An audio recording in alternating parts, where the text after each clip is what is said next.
Proudly we hail.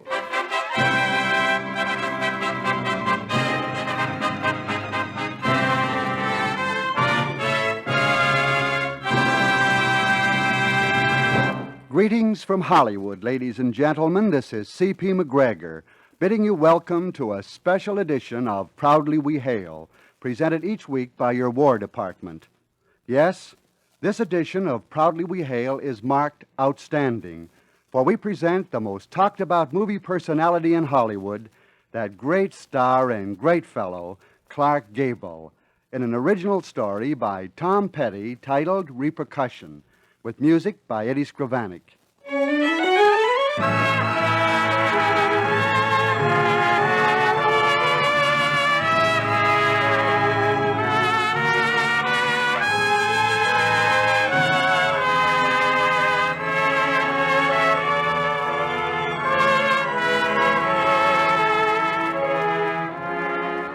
Duke O'Hara has fought his way across the tracks right up to the top of the heap, and tonight he's ready for the payoff, his party's nomination for governor. Here he is, waiting for Mrs. O'Hara in his study. Hello? Hello, Duke. Yeah, Jim, what's on your mind? We're in a jam, fellow. The opposition's going to spring a scandal on us. Okay, if they want to play rough, I'm ready. Duke, I've got to talk to you. Save it, put it on ice. I'm throwing a party for the big boys, and you're invited. But no business. Just the announcement of my nomination. I can't tell you about this on the phone, Duke. It's too hot. Then send me a telegram and spell my name right. Bye. Jim Dare, the guy's as nervous as a hummingbird, and he's my campaign manager. Hey, Gilly, where are you? Did you call, boy? Of course I called you. Where's that band I hired? They're here, boy. Well, where's Mrs. O'Hara? We've got to get this party started. Duke O'Hara, you don't have to shout. I'm right here. Darling, you're as nervous as a cat. Me? Nervous? All dressed up. What a pretty wife I've married. Pretty as a stick of peppermint candy. Get out, Gilly. I got everything I want right here. Everything you want, Duke. Well, most everything, baby. Everything except a little job down at the Capitol. Are you sure you want it, dear? As sure as Sunday, Nell. It's in my blood. I've done a lot of fighting and sweating to get inside of that job. I want the power that goes with it for myself, and the social rigmarole for you. Being up there is something I've dreamed about since I was a kid. A kid from the wrong side of town. You're a strange person, Duke. Strange? What's so strange about wanting to be governor? I didn't mean that. It's just that you're so sure. Oh, never mind. Oh, but I do mind. They're handing me the job on a silver platter. Don't you want to be the governor's lady? I just want to be with you, Duke. Always. But sometimes I'm acting like a schoolgirl. Who's nervous now? So what's bothering you, baby? Oh, Duke, I love you so much. I never dreamed I'd find it difficult to tell you anything. Darling, I believe I'm afraid of you. Afraid of me, Nell? Why, I've been scared to death of you ever since that morning you came into my office to interview me. I never have figured out how I got the courage to ask you to marry me. I just had to, or you would have spilled all my secrets in your newspapers. Now I'm trying to tell you my secret, and I don't know how to begin. Oh, so my girl's been holding out on me. Spill it, baby, and I'll have the guy hanged when I get to be governor. Oh, it isn't that kind of a secret, dear. There never has and never will be any other man for me. There better not be. Let's forget the yesterdays. And all the tomorrows, too. Yeah, but not about tonight, baby. Not about tonight. Come here. Oh, Duke. Hey, Duke! Say, what do you mean, crashing in here? You're a fine campaign manager, breaking up the first minute I've had alone with my wife in a week. But I told you I had to see you. Will you men please stop shouting? I'll be back, Duke. And don't be talking with Mr. Dare too long. Say, what's the matter with you anyhow, Jim? Can't you let me enjoy myself on the biggest night in my life? Duke, how long had you known Mrs. O'Hara before you married her? Oh, a couple of weeks, I guess. Now, wait a minute. What's all this got to do with my record? It isn't your record that's causing trouble. It's hers. What? You... Hey, Duke! Hey, stop it, fella! Hey. Hey, what are you trying to tell me, mister? I'm trying to tell you that you can't accept that nomination tonight. You can't ever be governor. I don't know what the deal is, Jim, but I'm going to be governor of this state this year, and no living man is going to stop me. A woman is going to stop you. She's your wife. She's crossed you up, Duke. Jim, if I hadn't lived with you and fought with you and trusted you for years, I'd kill you. I'd rather die than do this to you, Duke, but she's got a prison record. I've seen it. So that's what she was trying to tell me a minute ago, huh? That's what it was all about. All right, let's have it. Straight and fast. Well, she did a stretch in the penitentiary, shoplifting and forgery. Judge Benedict sent her up, called herself Inez Agnew. You're lying, Jim. She was in there a couple of weeks when she escaped, but she's going to have to go back. It was a 3-year stretch, Duke. They know where she is, huh? They know. I don't suppose there's ever been a governor whose wife was serving time in the pen. I'm sorry, Duke. Skip it. You've done your job, Jim. I'll take over from here on out. Beat it. I got to think.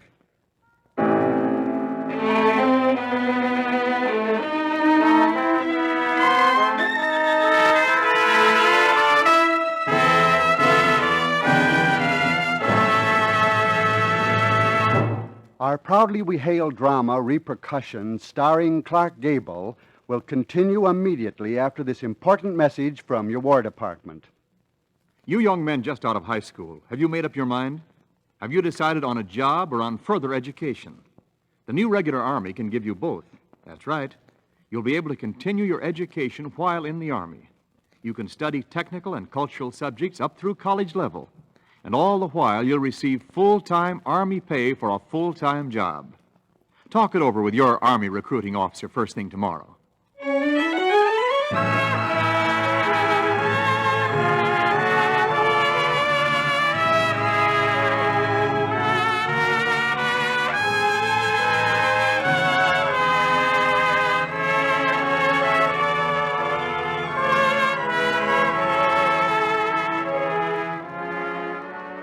And now, Act Two of Repercussion, starring Clark Gable as Duke O'Hara.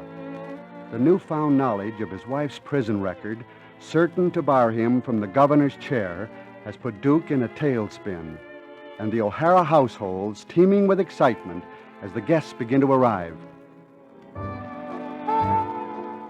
This is a lovely party, Mrs. O'Hara. Thank you. The boss wants to see you in his study, ma'am. Thank you, Gilly. My, it's stuffy in here. Duke. Duke, what's happened to you? You're as pale as death. I'm all right. Close the door. Oh, you poor darling. Duke, you know. Yes, I know. Oh, it just means that we can't be together for a little while. I'm going to be all right. Is that all it means to you? Oh, don't be so tragic, darling. It just means that I can't stay up late and that I can't lead the grand march with you. I can't dance with you for a long time. The doctor said... The doctor? What doctor? Well, Dr. Stewart, of course. He said I'd be fine after a couple of months' rest. But he warned me not to dance.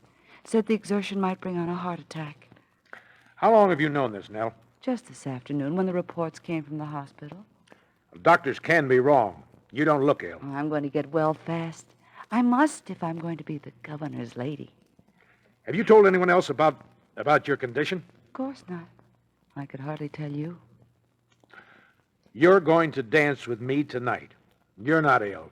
Not that sick. Duke, I can't. The doctor warned me. Well, you have to take a chance. It'll be the most important, the finest thing you ever did for me. Is it that important to you? As important as my life? I'm going to be governor, Nell, and you're going to lead the march with me tonight if it's the last thing you ever do. Turn me loose. You're hurting my arm. Please. More guests are arriving. We must meet them. Will you help me fasten my necklace, please? Yeah. Duke, you're choking me. Duke, what's happened to you?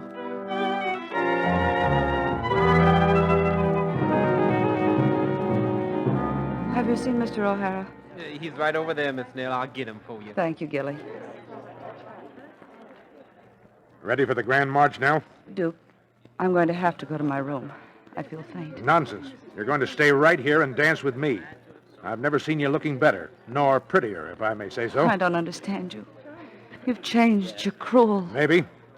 Yes, Nell, I've changed. But why, Duke? Why? Don't you know? No, I don't know. Maybe it's ambition, wanting so desperately to be governor. I can understand that. I can understand everything, except this sudden hatred that you'd like to see me dead. Oh, no. No, Nell, don't say that.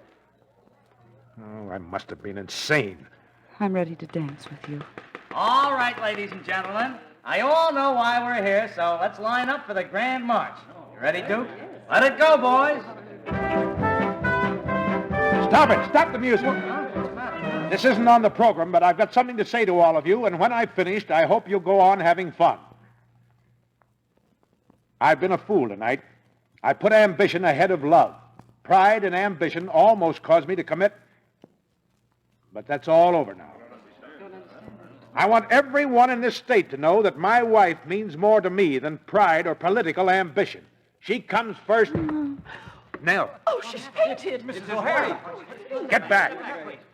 I'll take care of her. Gilly, telephone Dr. Stewart. Oh, darling, please don't leave me now. Everything went dark, Duke. I'm so ashamed. No, nothing matters now, baby. You're back with me. Go ahead with the party, Jim. I'm going to take Mrs. O'Hara to her room.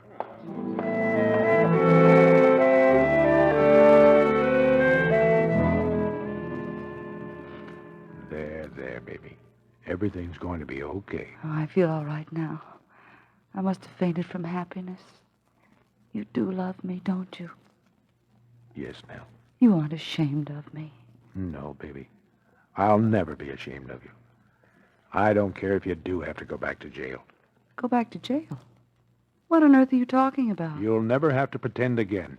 We'll face this together. Face what, Duke? I don't understand. That 3-year prison sentence is waiting for you. Darling, that's the most absurd thing I've ever heard you say. Well, now, Nell, let's face it. Judge Benedict did send you up for shoplifting. You did escape. But, Duke, dear, that was a newspaper stunt.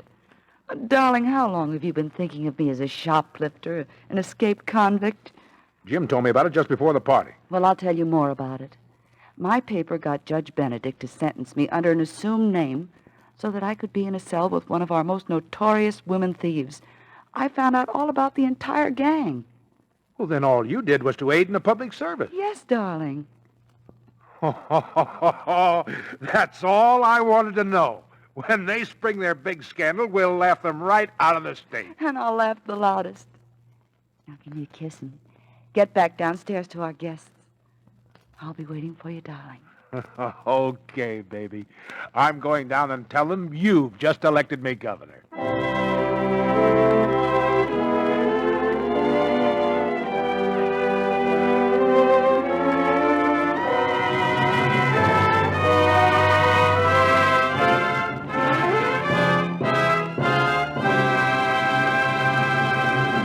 So ends our Proudly We Hail drama, Repercussion.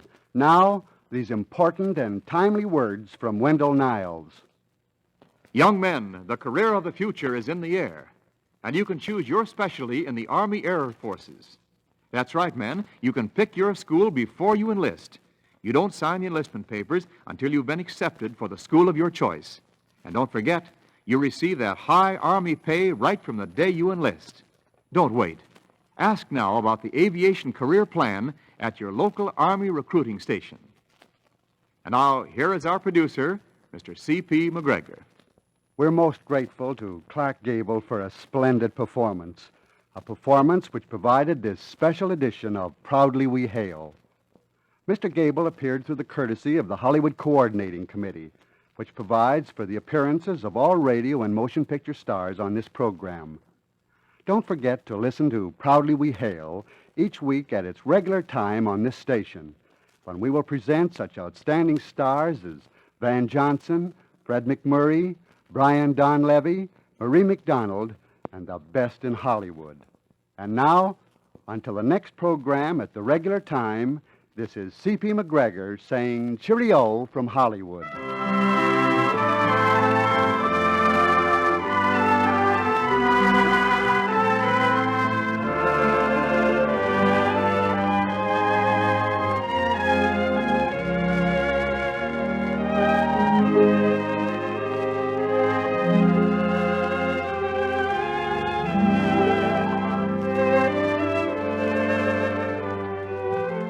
you.